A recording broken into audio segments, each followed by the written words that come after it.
Hello and welcome again to Caversham Central.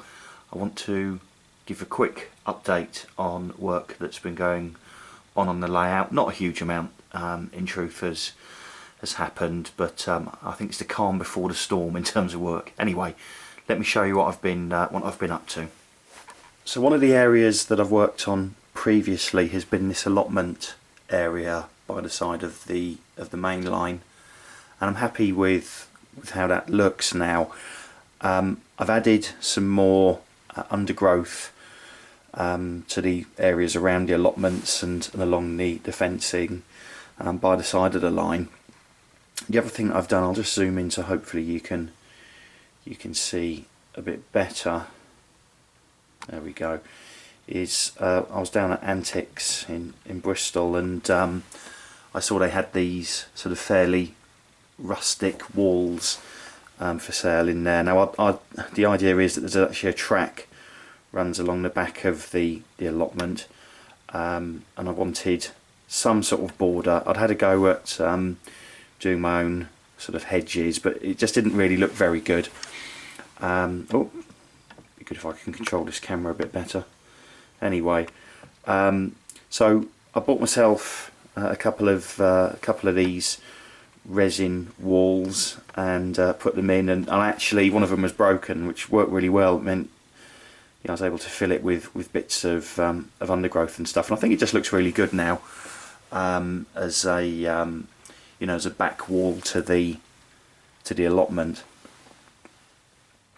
Yeah, hopefully you can see there the track that runs around the back of the allotment and then down to the sort of fenced off storage area by the end of the platform. Let's zoom in, hopefully you can get a decent look.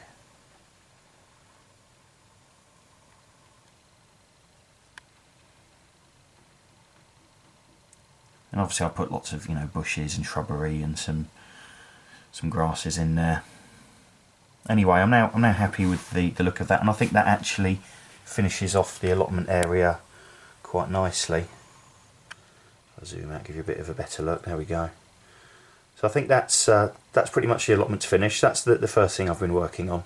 Now the second thing I've been doing has been to work on the town scene. Now those of you that follow the channel, probably, well, you may know that there's actually a raised town scene goes here. That's come out. I've taken it through to a different room, and I'm determined over the course of the next few weeks to really crack on and get it looking like a realistic town scene. So let me show you what I've been up to with that. Okay, so here's the town scene which I've removed and have been working on. I've been using the Hornby Scaledale range for houses and what have you. So one of the first things that I've done is to just paint the front doors different colours. So those of you that are familiar with the Scaledale range, you'll know that all of the houses come with this sort of blue front door, and I've left a couple like that. But in the real world, of course, you get all sorts of different front doors. So I've painted up in some greens and greys and whites as well on the other side of the road. Oh, there we are. So it just looks a bit more realistic, really, a bit more variety.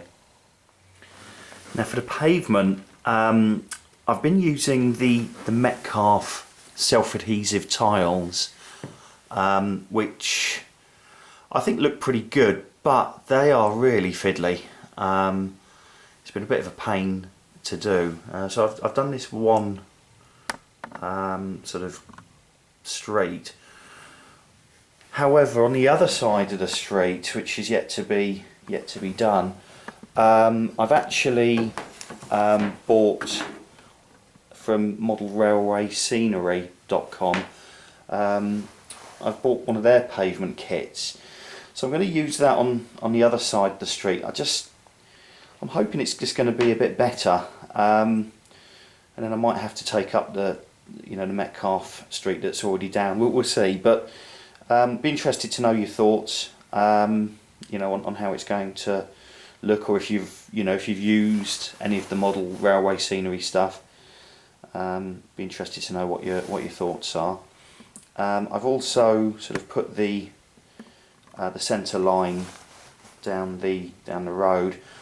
Now, Caversham Central is based in it's a fictitious area around Reading. Any of you who've ever been to Reading will know that the one-way system is just causes carnage. So I thought it'd be right to put in place a suitably confusing one-way system around here as well. So that's the start of this, and the idea is that this road actually will eventually then go over a bridge over the lines.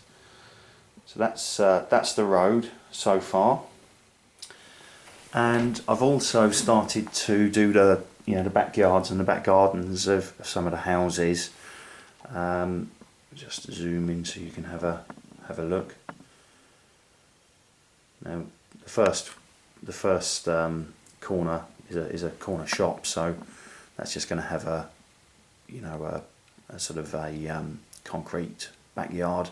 The idea is that the remainder of the houses in the street will have gardens and some trees and that kind of thing.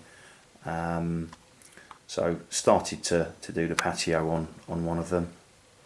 Still a work in progress, but we'll have some fun with that. I need to get some fences to separate the gardens from one another, and hopefully that will make a difference. Other than that, I've got some parking spaces put in with the usual parking meter. Hopefully you'll be able to see this. Oops. Camera doesn't want to seem to perform. Try again. Anyway, I'm not sure you can really see it particularly well there, but there's a dog cocking his leg up against the pay and display machine, and also a cat who appears to be a bit freaked out by what's going on. Anyway, so that's pretty much it for this update. As I say, not a vast amount, but this is the area that I'm going to be spending the majority of my time on. I think, as I say, I just want to get this town scene looking good. I'm going to have some more shops and buildings being delivered. Let me know your thoughts. If you like it, that's great. If you've got any suggestions, that's equally great. Thanks for checking in, and I'll be uploading another video very soon. Cheers.